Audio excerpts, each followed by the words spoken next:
Welcome to the journey through the secrets of Ravenswood.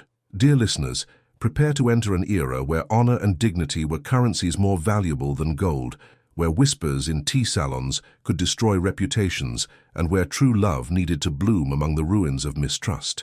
In 1878, in the misty counties of Yorkshire, a young lady will see her life shattered by unjust accusations, only to discover that sometimes it's necessary to lose everything to find what truly matters. Among somber mansions, abandoned gardens, and broken hearts, we will witness how truth can be more powerful than any conspiracy. Where are you watching this story from? Leave us your city in the comments. We love to know where our dear listeners come from.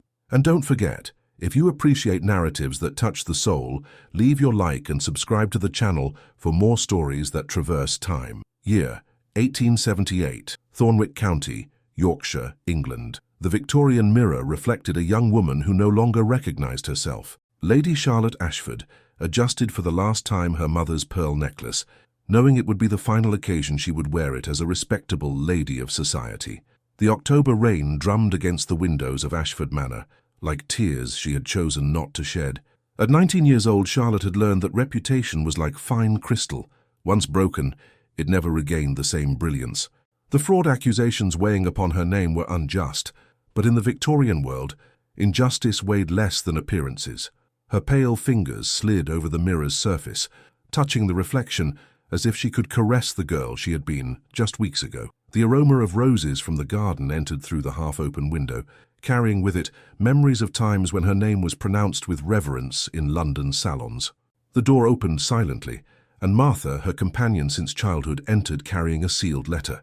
Her hands trembled imperceptibly, a detail that did not escape Charlotte's observant eyes. "A proposal, milady," Martha murmured, extending the envelope like one offering both salvation and condemnation. The seal bore the Ravenswood coat of arms, a crow in flight over a field of thorns. Charlotte knew that family well, or rather, knew the coldness of its current lord, Lord William Ravenswood, the man who had been instrumental in her public disgrace. What kind of proposal could come from the one who had accused her of destroying his beloved uncle? The library of Ashford Manor had never seemed so small as in that moment, when Charlotte unfolded the letter that would change her destiny. The firm and angular handwriting of Lord William Ravenswood danced before her eyes like symbols of a language she was reluctant to understand. "Lady Ashford, circumstances have placed us in adverse positions, but perhaps there exists a path that serves justice and reparation. I request your presence at Ravenswood Manor to discuss a union that could benefit both parties involved in this unhappy situation." The fire in the fireplace crackled softly, as if it too were surprised by the content of that correspondence. Charlotte reread the words, searching among them for some glimpse of compassion or regret, but found only the pragmatic coldness of a businessman. Martha remained near the window, her eyes fixed on the rain that would not cease falling. "Milady, your situation," she began, but the words were lost in the air, heavy with uncertainties. Charlotte knew well what her situation was. Her father's debts accumulated like autumn leaves, and each passing day, the possibility of maintaining Ashford Manor became more distant. Society had abandoned her, former suitors disappeared like morning mist, and now remained only the offer of a man who considered her guilty. She folded the letter carefully, as if she were folding her own destiny. The decision she made at that moment would echo throughout her entire life. But what alternative did a dishonored young lady possess in 1878? The carriage glided along the potholed Yorkshire road like a boat navigating murky waters. Charlotte observed the misty landscape through the small window, watching the world pass by as if she were a strange observer of her own life. The mountains in the distance rose covered by a mist that seemed to hold ancestral secrets. Each mile that took her away from home brought her closer to a destination she could not completely imagine. The air was laden with the aroma of damp earth and decomposing leaves, the melancholy perfume of autumn coming to its end. Martha had insisted on accompanying her, refusing to let her young mistress face that extraordinary situation alone. Her elderly hands firmly held a small valise containing Charlotte's last precious belongings, some jewelry that had escaped the necessity of sale, and her mother's miniature portrait. "Ravenswood Manor," announced the coachman when the imposing Gothic mansion emerged among the centennial oaks. The dark stone construction seemed to emerge from the earth itself, its pointed towers piercing the grey sky like accusing fingers. Charlotte breathed deeply, filling her lungs with the cold air that carried the omen of irreversible changes. Her hands smoothed the wool fabric of the modest dress she wore, a piece that contrasted drastically with the luxurious attire she had once worn. When the carriage stopped before the main entrance, Charlotte felt she was crossing not merely the threshold of a house, but the portal between two completely different lives. What awaited her beyond those carved oak doors? The great hall of Ravenswood Manor exhaled an atmosphere of melancholy grandeur. Ancient tapestries hung from the stone walls, and the aroma of beeswax mingled with the persistent scent of aged wood and memories. Charlotte walked slowly over the faded Persian carpet, her steps echoing in the vast space, like the beats of a nervous heart. Lord William Ravenswood awaited her near the monumental fireplace, his tall and elegant silhouette outlined against the dancing flames. At 29 years old, he possessed the posture of a man who had assumed heavy responsibilities very early in life. His dark brown hair was impeccably combed, and his blue-grey eyes studied her with an intensity that made Charlotte feel simultaneously observed and understood. A small scar on his chin broke the symmetry of his face, giving him an air of mystery that Charlotte could not ignore. When he bowed in a formal reverence, she noticed how his hands were elegant but marked by work. They were not the hands of an idle lord. "Lady Ashford," he said, and his voice carried a gravity that made her heart accelerate. "I thank you for accepting my invitation." Charlotte made a graceful curtsy, keeping her eyes lowered as etiquette dictated. Lord Ravenswood. The silence that followed was as dense as the mist that enveloped the mansion. Charlotte could feel the weight of his gaze, as if he were trying to decipher some hidden enigma in her expression. "I imagine you are curious about the nature of my proposal," he continued, walking slowly around her, like an elegant predator studying its prey. What secrets hid those storm-colored eyes? Lord Ravenswood's private sitting room was a sanctuary of refined masculinity. Leather-bound books lined the mahogany shelves, and the aroma of tobacco and ancient parchment created an atmosphere of intellectual seriousness. Charlotte occupied the armchair he indicated, her gloved hands resting gracefully in her lap while she waited for him to reveal his mysterious proposal. William served tea in fine porcelain, his precise and controlled movements demonstrating a natural elegance that contrasted with the evident tension in his shoulders. When he finally sat across from her, Charlotte noticed how the afternoon light played with the golden tones of his dark hair. "My Uncle Arthur," he began, his voice laden with poorly disguised pain, "was an honorable man who was cruelly deceived. The financial losses he suffered because of the supposed fraud in which your name is involved led him to a state of desperation that precipitated his death." Charlotte felt a knot form in her throat. The accusation hurt less for what was said, and more for the certainty she detected in his voice.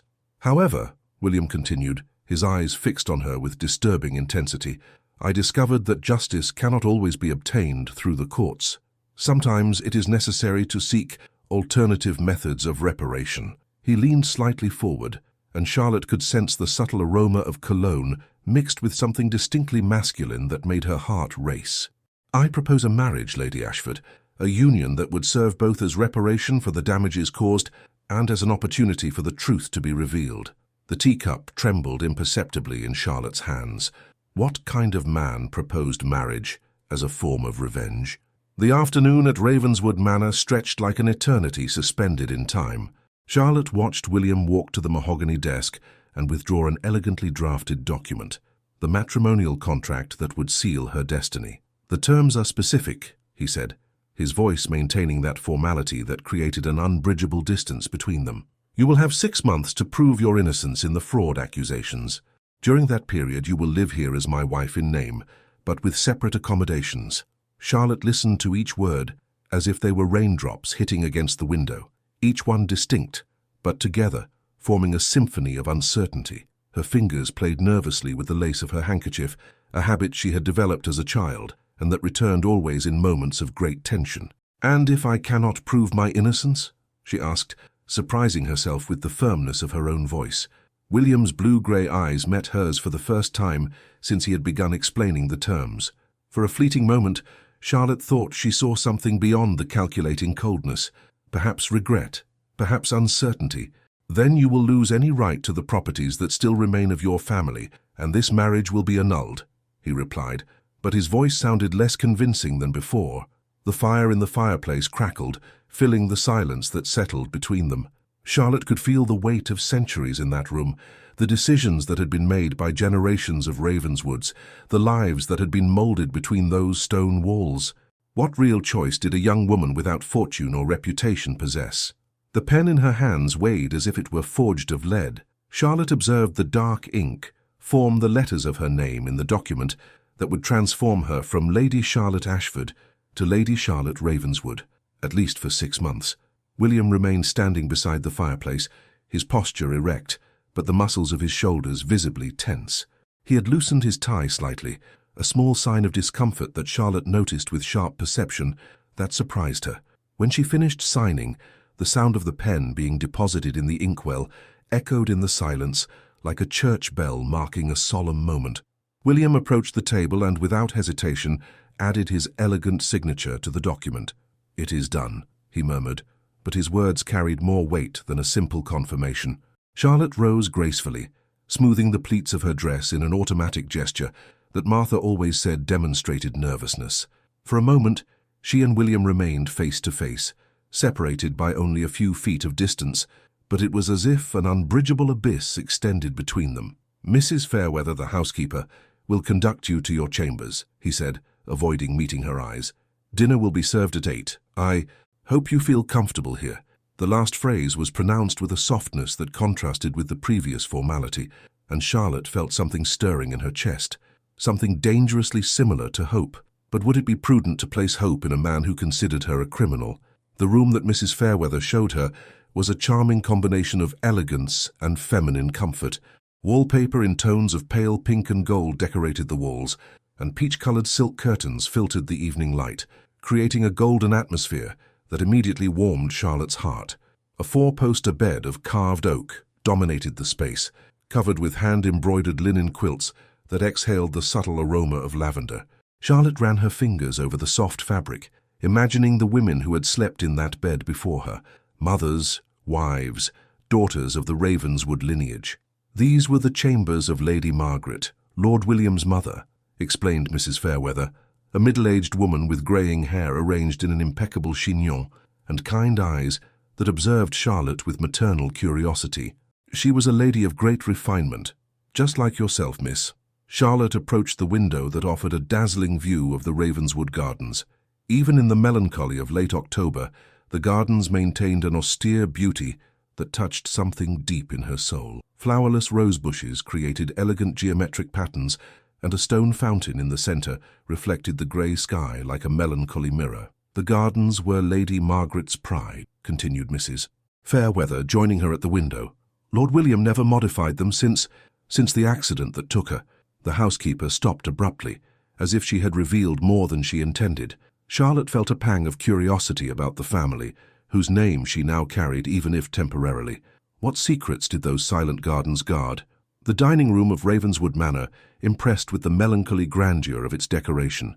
A solid mahogany table capable of accommodating 20 people extended under a crystal chandelier that cast golden prisms over the fine porcelain and polished silverware. Charlotte occupied the chair to William's right, as tradition dictated, but the distance between them seemed infinitely greater than the few meters that actually separated them. William had changed from his informal afternoon attire to an impeccable smoking jacket that enhanced the breadth of his shoulders and the natural elegance of his movements.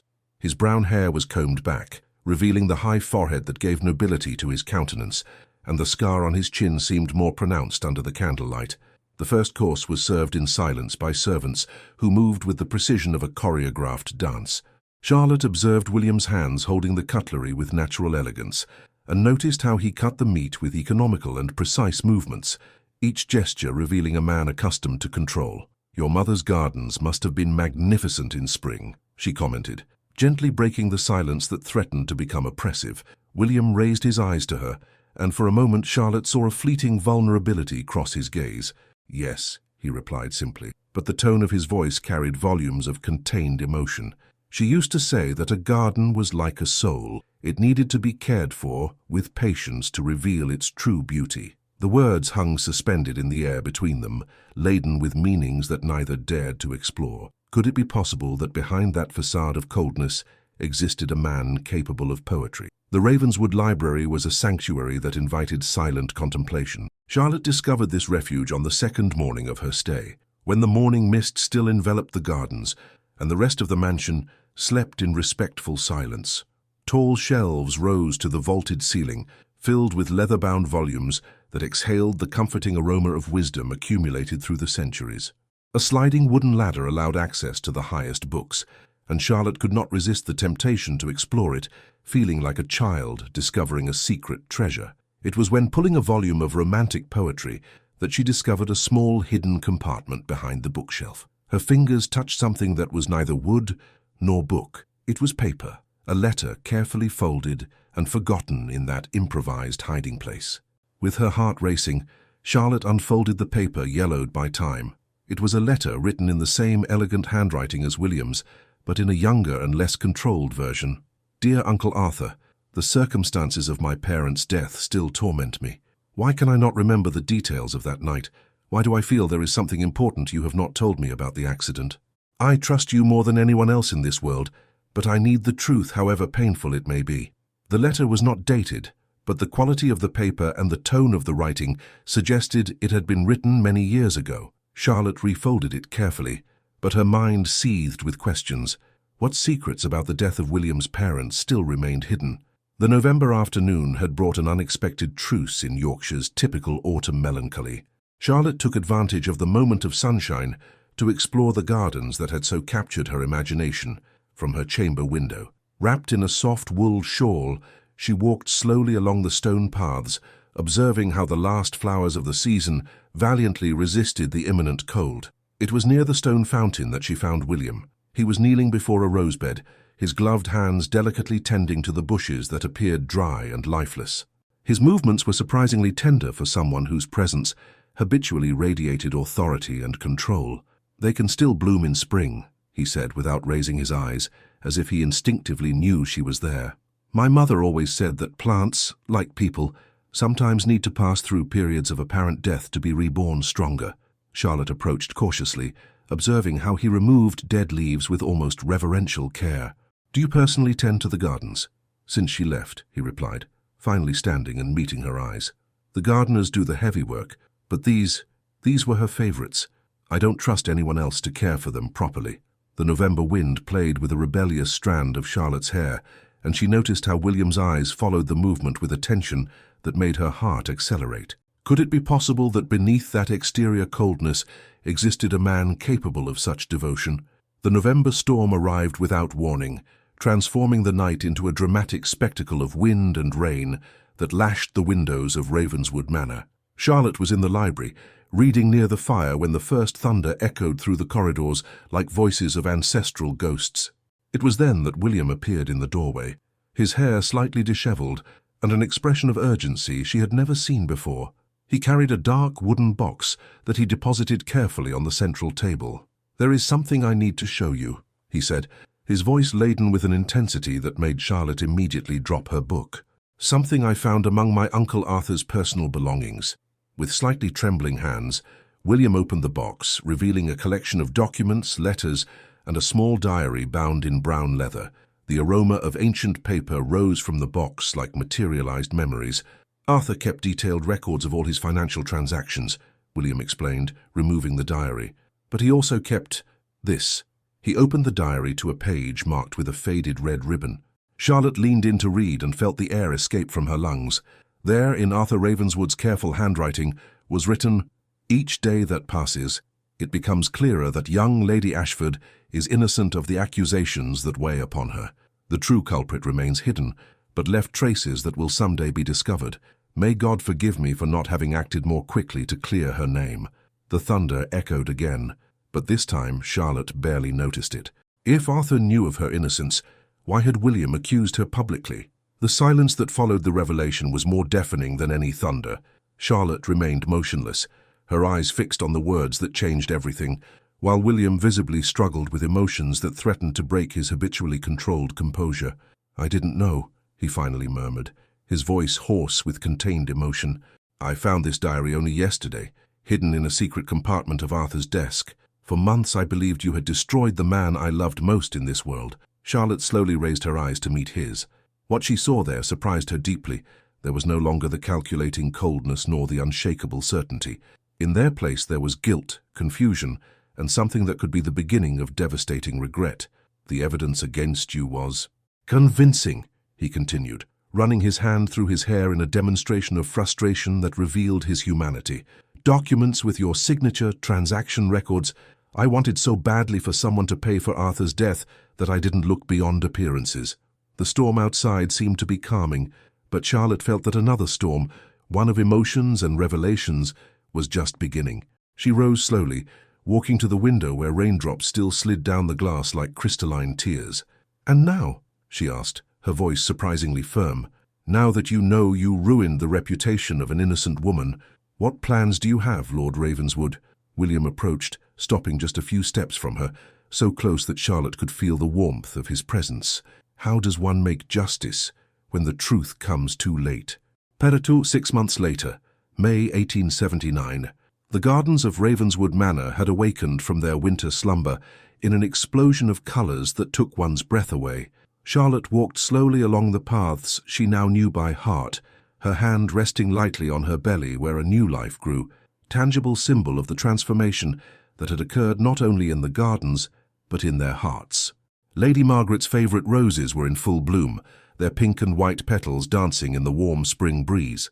Charlotte smiled, remembering William's gloved hands caring for them during the dark winter months, never losing faith that beauty would return.